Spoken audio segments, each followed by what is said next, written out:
વડોદરામાં વરસાદમાં ગરબાના મેદાનો પર કાદવ કીચડનું સામ્રાજ્ય જોવા મળી રહ્યું છે। હજુ તો ગરબા મેદાનો પર ચાલી રહ્યું છે કામકાજ। ગત રોજના વરસાદમાં પતરાની દિવાલ તૂટી પડી હતી। સમતળ કરેલા મેદાન પર કીચડનું સામ્રાજ્ય જોવા મળી રહ્યું છે। બુલડોઝરથી કોરી ડસ્ટ નાખવાની કામગીરી થઈ રહી છે।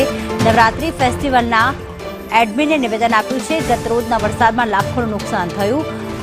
પોલ પર લગાવેલ લાઇટો પલળીને બગડી ગઈ। પંખા સહિતનો ઇલેક્ટ્રિક સામાન પણ બગડી ગયો છે। एक ज वरसादमां गरबाना मैदानों पर कादव कीचड़ जोवा मळी रह्यो छे। बारिश के साथ तेज हवा के कारण सारी यहाँ की जो 80% तक काम काज पूरा हो चुका था वो सब अस्त व्यस्त हो गया।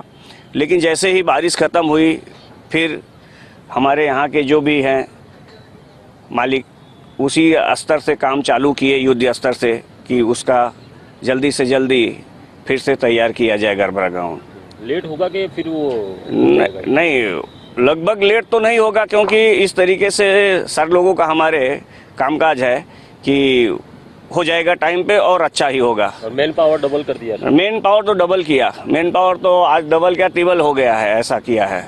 गतरोज वडोदरा शहर में 20 ज मिनिट में 2 इंच जेटलो वरसाद खाबक्यो। 110 नी पवननी गति थी वावाझोडું પણ ત્રાટક્યું ને તેની સાથે ભારે વરસાદ પણ અહીંયા આવ્યો ને તેના કારણે જે ગરબા મેદાનો છે તેની હાલત ક્યાં ખરાબ થઈ ગઈ છે ને હવે જ્યારે ફક્ત 6 કે 7 દિવસ જ નવરાત્રીને રહ્યા છે ગરબા મેદાનો પર અહીંયા હાલ કાદવ કિચડનું સામ્રાજ્ય જોવા મળી રહ્યું છે અને બુલડોઝરથી હવે જે કોરી ડસ્ટ છે તે નાખવાની કામગીરી હાથ ધરાય છે। પરંતુ કારણ કે ગરબા મેદાનમાં તો ક્યાંક માટી હોય, પરંતુ જો ખેલૈયાઓને આવવું હોય ને કાદવ કિચડમાંથી આવવું પડે તો તેને તકલીફ પડે, તેના કારણે આ કોરી ડસ્ટ નાખવામાં આવી રહી છે। સાથે જ જે પતરાની જે દિવાલો અહીંયા બનાવવામાં આવી તે પણ ધરાશાયી થઈ ગઈ છે।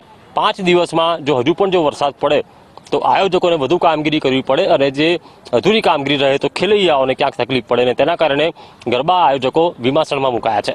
કેમેરા પર્સન નિકેશ વાળાની સાથે કુણાલ શર્મા, સંદેશ ન્યૂઝ, વડોદરા।